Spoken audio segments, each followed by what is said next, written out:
नमस्कार नमस्कार. बोला. काय नाव? उमेश उत्तमराव मारोडकर, राहणार मंगरूळ दस्तगीर. आणि गाव? गाव मंगरूळ दस्तगीर, तालुका धामणगाव, रेल्वे, जिल्हा अमरावती. बरं, आता तुम्ही डे फ्रेशला जुळले. मागच्या प्रदर्शनातून तुम्ही बॉटल नेल्या होत्या. हो. डे फ्रेश बरोबर. कशाला वापरलं तुम्ही? मी केळी, ऊस, हरभरा आणि तुरीसाठी वापरलं. बरं, काय आहे हो याच्यात? मराठीत सांगा बरं तुमच्या भाषेत. आता दम. जसं पहिले सुरुवातीले हे जे खतं निघाले होते 18-18, 10 वगैरे वगैरे सारखे निघाले होते, हां त्या खतासारखं ते कसं दिल्याबरोबर पटकन एकदम पीक कामी लागत होतं. हां बिलकुल त्याच प्रकारे मी आता हे केळीला दिलं, ऊसाला दिलं, हां. त्याचप्रमाणे हरभरा आणि तुरीवर याचा प्रयोग केला. बरं. तर जसं आपण हे ड्रीपमधूनही सोडलं आणि फवाऱ्यातूनही दिलं, हां गव्हालाही दिलाय, हां.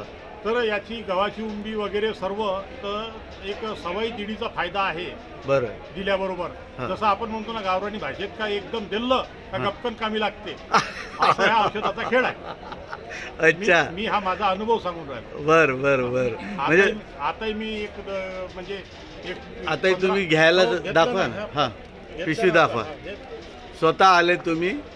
हे बा, डे फ्रेश घेतलं तुम्ही. घेतला. हां हां हां, चालेल.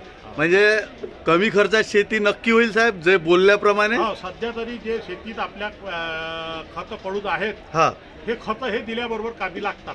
अच्छा. एवढं मग सध्याचा तरी माझा अनुभव आजच्या. म्हणजे हे प्रत्येक खतासोबत सोडणं गरजेचं.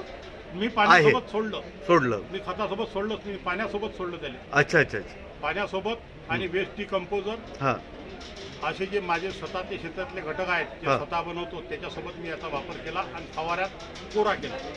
सुंदर रिझल्ट आले. मला चांगले, अतिशय चांगले रिझल्ट आला आहे. म्हणून मी आज घ्यायला आज इथं घ्यायला औषध घ्यायसाठी आलो, हे घेतला. धन्यवाद.